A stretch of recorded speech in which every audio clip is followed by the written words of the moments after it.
D.C.'s temporary legislation allowing special youth curfew zones expires in less than an hour. Mayor Bowser says she's considering emergency action to extend those zones for 2 weeks. But tonight the conversation is shifting, a conversation led not by policymakers, but by the young people most impacted by the decisions they make. Our Katie Lesso was in Southeast tonight, listening to their voices. We spent some time talking to the young people here and listening to them, something they say they wish our city leaders would do instead of judging them.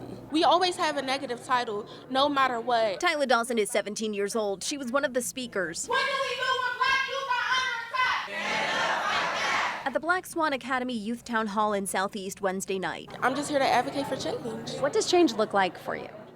I feel like more safe spaces for youth in D.C., more mental health counselors, and of course more housing. In the hallway, posters were set up with some of the issues the kids wanted to bring attention to in their schools. The issue is not enough access to clean filtered water and water fountains. These boys attend Kelly Miller Middle School. I believe, us students really have a voice. When it comes to making sure younger voices are heard, they're willing to do the work. Everyone have a voice. It's just, do they want to put themselves out and make change? And I believe I want to do that. I want to make change. Shout out to Mr. Allen if you're watching this.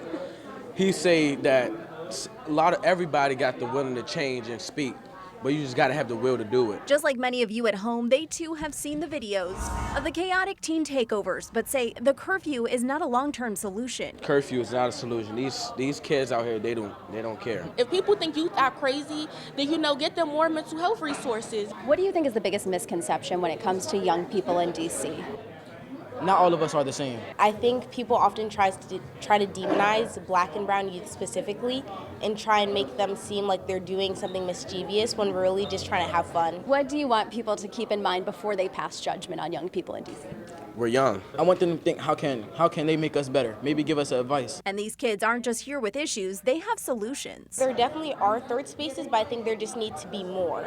I mean, there's some third spaces maybe in Ward 4, but are there as many in Ward 8?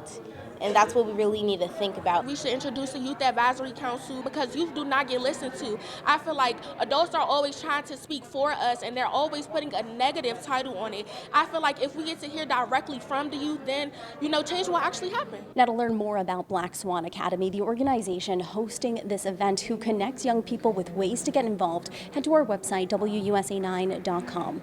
In Southeast DC, I'm Katie Lasso, WUSA 9.